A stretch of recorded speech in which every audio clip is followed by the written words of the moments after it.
All right, we're in the final game. So this is actually from DisruptBanksy's perspective. So he's going first. This is the final of the best of 3 match. And yeah, so he starts out with, let's see, do these have haste? No haste.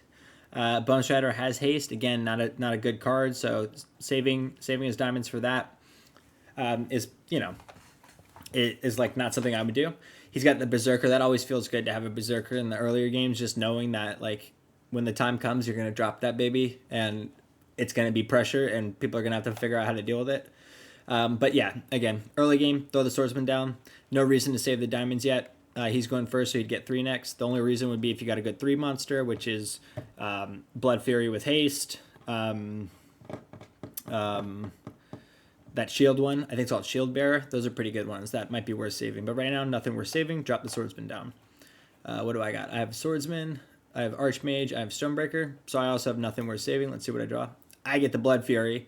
But I'm going second, so I know that next turn I'll still have enough for the Blood Fury. I love to see it. Blood Fury with haste is my favorite card. I've explained it before. Low to the ground, beat stick. Got a good effect. I was probably excited to see this. But, you know, in the meantime, I do a mirror, essentially, of the first play of the first game, where I leave the Swordsman in the open because I don't need to care about his Swordsman right now. In fact, next turn I can take it out, or next turn I can begin to take it. It doesn't have haste, but I can put the Blood Fury down and we'll still be doing equal amounts of damage while I'll be, or not equal, but enough damage while I'll be strengthening my board state. So no reason to defend against Swordsman right now in such the early game. Just threaten damage. He goes Lancer. I don't like Lancer in front of, I don't like Lancer in front of Swordsman. I would threaten more damage. Yeah, I would just keep threatening damage. Like, the Swordsman's not going to make or break the game, and you have the Warden. He has the Warden for next turn, and the Warden would, with haste, can just straight up knock out the Swordsman. So, like, put the Lancer in the open. I'm going to do 1 damage, but I would be doing 1 damage anyway. But you put the Lancer in the open, then next turn you're doing 2 damage, and it's knocked out. Whereas without that, the next turn you're doing 1 damage and it's knocked out. So that difference can add up over time. Let's see what I go ahead and do. I went ahead, like I could have, like I mentioned earlier, I could have put Blood Fury in the Swordsman spot to threaten that damage next turn and knock it out. But again, I don't really care. I would way rather just have this 3 damage guy just mauling the open field versus not doing enough damage on these swordsmen. Eventually, and at some points in time, you have to deal with the swordsman, but like I would way rather have a position to where, again, he's forced to try to counterplay me or defend against me versus we're just going like tit for tat. I don't care about tit for tat. You shouldn't care about tit for tat. You should be applying pressure and making them, with the limited resources that they have, try to deal with the pressure that you're bringing, if and when possible. And then in the reverse, if you have less cards, less resources, or worse stuff, then you have to just think a little bit longer term and try to like optimize every. You have to think like a couple turns out in advance, except maybe like 1 or 2, like maybe 2 or 3, and you have to play accordingly, and you have to play like really optimally on resources spent versus like value gained, and that would be a situation where you're like defending more and stuff because you don't want the swordsmen to get out of hand. But right now we both have good cards, we both have a lot of life points, so I'm gonna just threaten damage.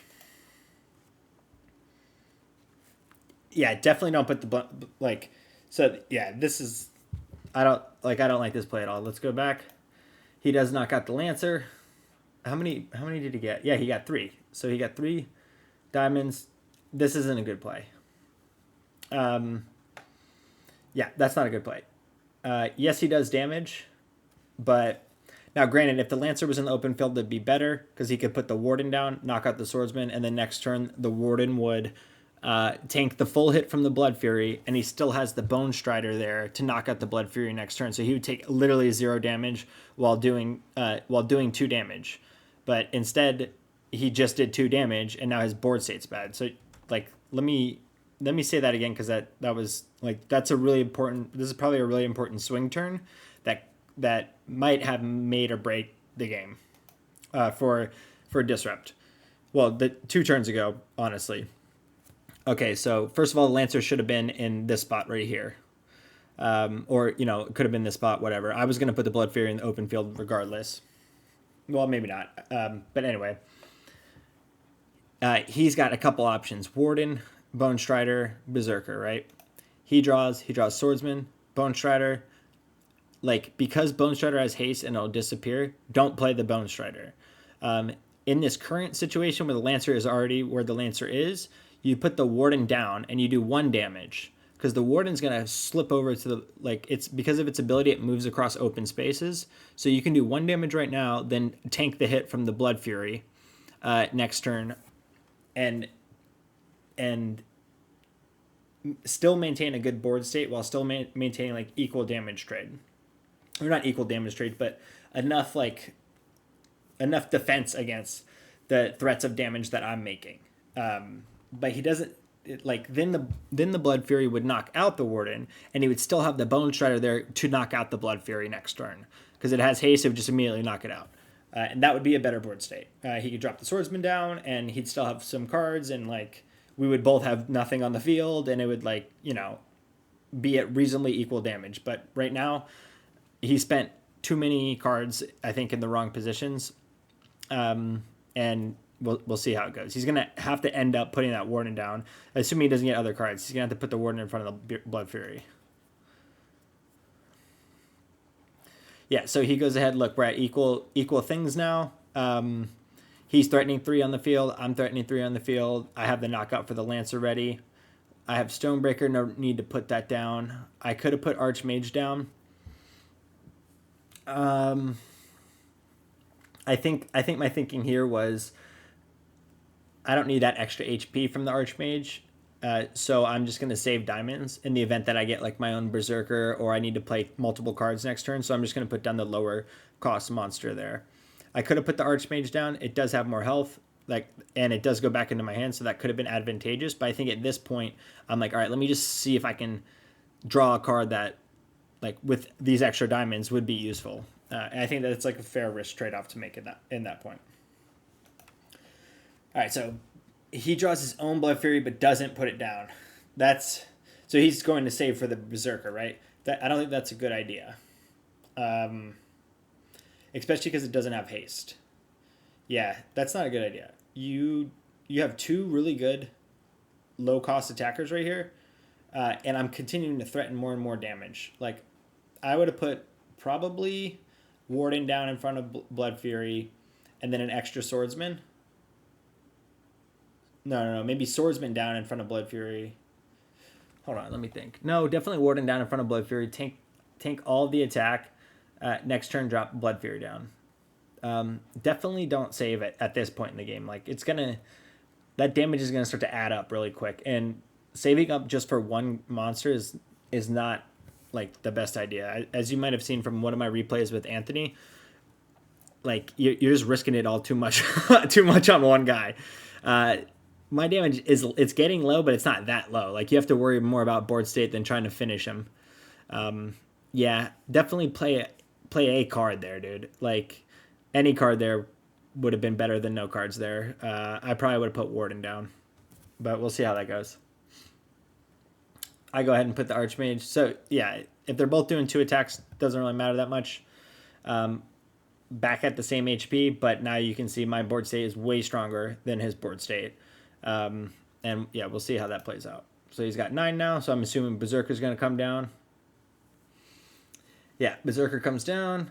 He does a whole 1 damage while I'm threatening a lot of damage. He does have good cards for defense, which, like, might be some thinking there. Is like, okay, I'm gonna, like, really rely on this Berserker. Then next turn, like, I have extra defenses to play with, which could swing the game. Like, maybe that was the thinking. That could work. I don't really have much defense or even attack at this point. Like, I'm pretty much all on board.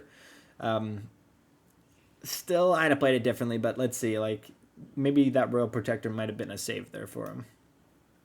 I just get a Swordsman. So I'm going to go ahead and put the Stonebreaker down this turn. I think that that's a smart move.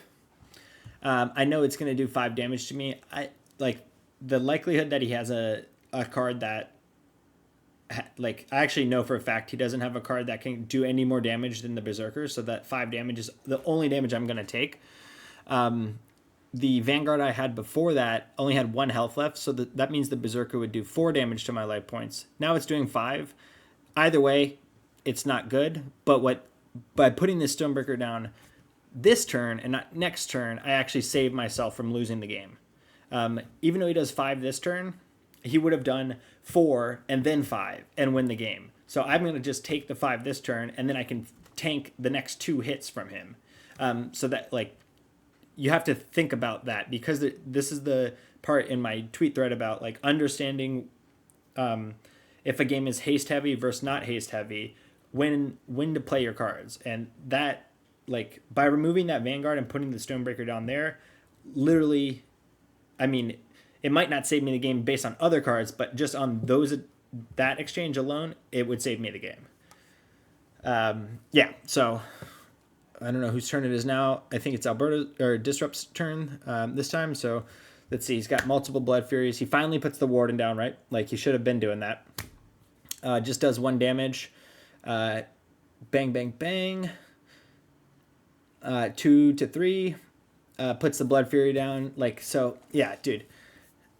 If he would have put this Blood Fury down in front of this Vanguard, then he threatens game next turn.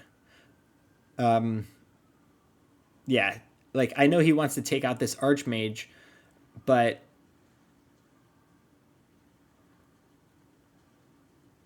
oh no, he can't, because he put the Swordsman there first, and then that would lose. So he has to do that, right?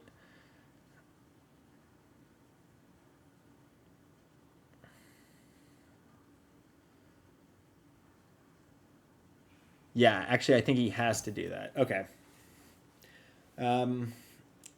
Yeah, I mean, he's like, I think he's on his back foot now. Like, with this is what I was saying in the last game. Like, even though you feel like you're up ahead, like, making those, like, refined optimal choices may come back to make or break the game for you. Like, he now has to put this Blood Fury in front of the Archmage, whereas he might have had a better board positioning by doing some things differently earlier that would threaten game this turn, regardless of the plays I made. Or just have game this turn, regardless of the plays I made, because he has 2 Blood Furies in his hand, and he, like, those could have done those could have done enough damage to win the game on their own. Boom, my Stonebreaker goes live. Now I go ahead and put the Berserker down. So unless he has, let's run that back. Yeah, so I draw the Berserker. I can't win this turn, but I need to threaten enough damage. Berserker does that. I know Swordsman only does 1 health. He needs to have, like, a Sniper with haste in order to win the game. So, like, Archer with haste, or whatever the other one is called that has the sniping ability with haste in order to win the game. If he has that, he wins anyway. So since he doesn't, I'm just going to guarantee I win next turn. Unless, well, actually, I know that the Stonebreakers don't have haste. So there actually is no card. I think there's no card except maybe, except maybe not Warden, but it's like Warbreaker or something like that with haste that might be able to save him the game. Royal Protector could have saved him this turn, so I think if he puts that might... Nope, that doesn't save him because I have both of these abilities. Yeah, so I just ensure the game by putting this in front of the Swordsman. It's going to go down to 1-1. And I don't think that there's anything he can do about it. Yeah, Stonebreaker doesn't help, and then I just win. I get 1 HP, and then, like, you know, that's how she plays out. I go ahead and take that out. That's what he should have done, and go ahead and win the game right there. And I would have won the game even if he defended against the Berserker even if he defended with the Royal Protector, I would have won the game with the Blood Fury. And I mean, 1-1, that's as close a game as it can get. I think Disrupt could have won this by making those more optimal plays a little bit early, not getting so singularly focused on, like, your big attack monster, getting it out early, instead trying to, like, play for a board state. But all in all, these were great games. I mean, two of the three games went down to one health left. So regardless, they're close games. Any card could have or there are cards that could have turned in Disrupt's favor. It just like I got the cards when I needed it. I think I played pretty well in that last game. I think in the second game I could have played better. I think Disrupt also played pretty well. I think he did make some game losing decisions in this game, and hopefully everybody learns from it. So that's the best 2 out of 3 on this one. I ended up taking the series. If you want me to cover your stuff, Anthony has a forum in the Edenhorde Discord, and if you guys just want to chat strategy and stuff, let me know. I'm always in there. And yeah, so this was the best of 3 match with myself, 777, and DisruptBanksy.